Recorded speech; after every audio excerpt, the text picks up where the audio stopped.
Hello, my friends, and welcome back. Thank you very much for being with me again today.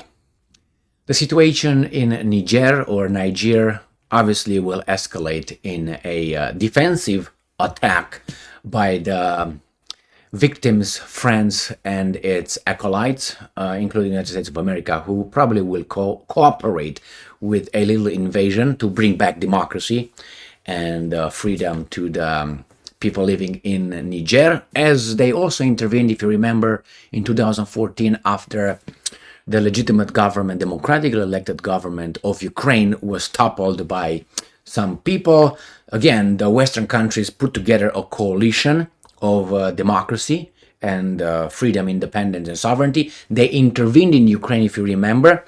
They ousted the coup leaders of the 2014 Maidan coup, bloody coup, and then they reinstated the democratically elected president of then Ukraine, Viktor Yanukovych. Remember that one?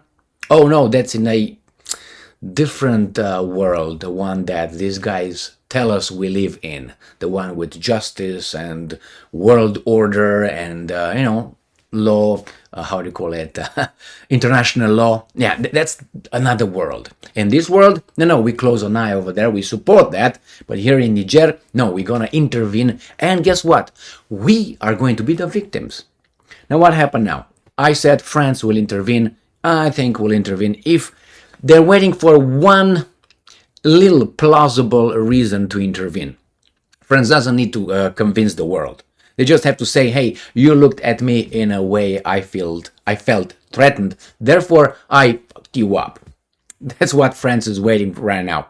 Something, a look from the Nigerian or from people from Nigeria. I don't know if you call them Nigerians or not, or people from Nigeria, you call them Nigerians, and from people from Niger, you call them what? Nigerians? No idea. So that's why I'm in between, and you know who I'm referring to anyway. So I'm referring for the citizens of Niger. All right, we got that covered. So here, what happened? 48 hours ago, the coup leaders, the generals, the whomever is in control right now of the country of Niger. They are in control of it. They have some support. Probably they have people who don't like them as well. Nevertheless, they are in control. And that's a de facto, not de jure, de facto situation, relationship, reality. That's what it is. Now, this junta leaders, they said, we want the French ambassador to leave the country within 48 hours. As I said in the video I made about this issue about 48 hours ago, when they announced that, I said France will not leave. The French ambassador will not leave. Why? Because touch our ambassador and see what's going to happen. That's a bad look. I feel threatened. I will react, and I will. Let's go. We're the victim, aren't we? Let's form a coalition and beat that bad boy who's actually like this compared with us. All right, that's the law order, the new order of this global so-called order. So what happened here? Obviously, the French ambassador refuses to leave. So what are the coup leaders going to do? Grab him and take him away? That would mean obviously war. It's exactly what those guys are waiting for. Now, should do the de facto leaders of Niger, country, independent, sovereign country from France, do they have the authority to kick out this guy? I don't know if they have, but they're in charge. So what do you want to do? Well, if you want to intervene in Niger and in its internal affairs, then you leave the ambassador over there. So let me tell you, let me show you this article and then let's discuss it a little bit. It's not much to discuss because you already know what's going to happen. Associated Press, today, the 28th of August 2023. French ambassador stays in Niger, defying junta, as Macron defends French policy. Well, all right. So, French President Emmanuel Macron said Monday that France's ambassador is staying at his post in Niger despite being asked to leave by the ruling junta, speaking out firmly against the coup leaders while insisting that France is not Niger's enemy. No, you're the victim. You are the victim. I don't know if you guys remember if you watch that old movie of Jim Carrey, he got crazy in the past 10 years, I think. Or maybe he always was in this political craziness. But he got crazy only when Trump got elected. Before that, he was not. So anyway, it was that movie called Liar, I think, where Jim Carrey is an attorney and he's a very corrupt attorney. And for one day, he misses his son's, I don't know, baseball practice or something, or birthday. And he promises he will come, but he's at the office with someone else, with a female, and he doesn't show up. And then the child makes a wish during the birthday, blowing the candles of the cake, that he would wish that his father would not lie for one day, would not be able to lie. So that wish is granted to the kid, and his father, a big liar, cannot lie for one day. And the whole movie is a comedy how he tries to lie and he can't and tells the truth and gets in trouble and so on. Funny movie. And the point I'm making is Jim Carrey in that movie, the father, the attorney, is defending one client, and the client is a woman who is cheating on her husband. And the husband provides a audio of the whole sex, one of the sex scenes of his wife's and whomever, and it's graphic and all that, and it's funny as hell. So Jim Carrey is supposed to defend her, where obviously she's having sex in this guy's house with a boyfriend or whatever it is, and is on tape. Audio and so on. So Jim Carrey, he says that she is the victim, but that was before the day before he couldn't lie. I think he said that she is the victim.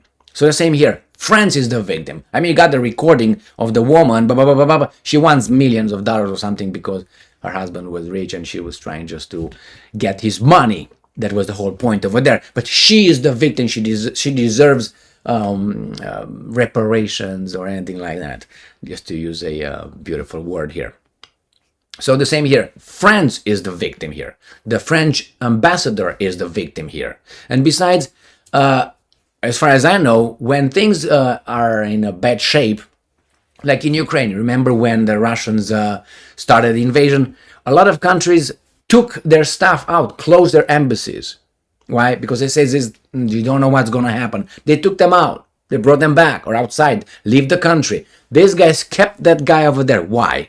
As a token of sacrifice. That's what's going to happen. Remember that U.S., I think he was a Libyan ambassador in Benghazi, the whole halababa in Benghazi, when those guys attacked that compound and they killed, 4 staff and the ambassador, whatever they did. Remember that one? They didn't airlift that guy over there. They needed, I don't know how much time to go and intervene over there and hit those guys who were attacking the Benghazi compound of the U.S. mission, whatever that was. Why was that? Well, because we reacted so slowly. Well, you need sometimes a reason to do something else. I think this is one. And I think the French ambassador right now is just sacrificed. Unless he's already gone and these guys are just saying he's still there. And then when those guys are going to sack, probably, going to attack the French embassy, they say, oh my God, that's a French property, that's French territory, that's declaration of war. Nevertheless, these guys are going to, these guys, the French, and it's whatever, they're going to start something from whatever, they wait for one small reason that would, barely touch the reality, and say, well, that's why. And they attacked us, that's a declaration of war. We can't forget that. We can't. Oh my God. That's what's going to happen. That's what I said will happen and will happen. Will happen. Now, what should I do? For instance, let's say I drive a car and I see a police car stopping me. Okay, first I see the lights. I can say, well, that's maybe not a police car.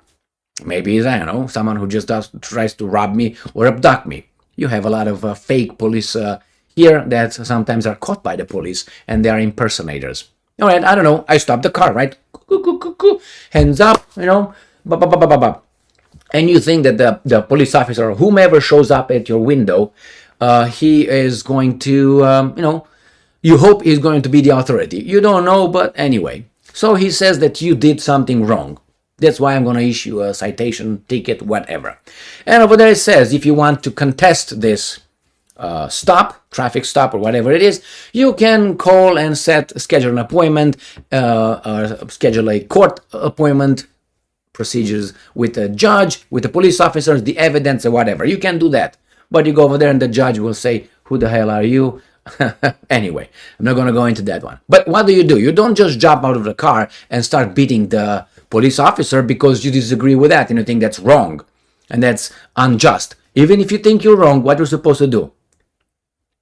Exactly. You say, okay, thank you very much. Put your signature, which doesn't mean that you accept guilt or anything. You just notified, you agree that you are notified with this, and then you work within the system. You get the hell out of the situation, and then when things are okay, you apply, if you want, you call the court and you schedule that little court procedure. That's what you do. So you wait, you get out of the situation. The same, I think the French ambassador should be just taken out and wait until things solve in their country, which you are just over there temporarily invited, and you get out, get yourself out, wait until see what's going on, you start a war, whatever you do over there, and then you bring the ambassador if they want, the new leaders want. This time, what do you want to do? What do? You just escalate, you just ask for it. That's what I think. Or you say, no, it's my right, you're not legitimate, I'm going to stay here. Okay, guess what's going to happen? You know what's going to happen. First, you should get out, and then when things settle down, you come back in. But no, they keep him over there for this exact reason. They hope that these guys come and they just arrest the ambassador or just pick him up and kick him out. I think this could be the best, if they really want to challenge France, which is the victim here. Remember, she's the victim. So France, they come, pick him up, take him across the border and kick him out of Niger. And then France will say, oh my God, that's international, that's kidnapping. That's a terrorist organization. We're going to attack. That's a declaration of war. We're the victim. I can guarantee you that's what's going to be. These guys are waiting, and they're not going to come and intervene by themselves unless they're going to send a foreign legion and other little guys over there, not too little, but anyway, go in and just try to kill and abduct and change the whole regime. A little regime change without a spontaneous uprising or demonstration like they organize. They don't have the time, okay? And they're dealing with the military, not with politicians, weasels. So we'll see. But remember, France is the victim here. Thank you very much for being with me again today. Stay strong, stay smart, look for the truth, and be just.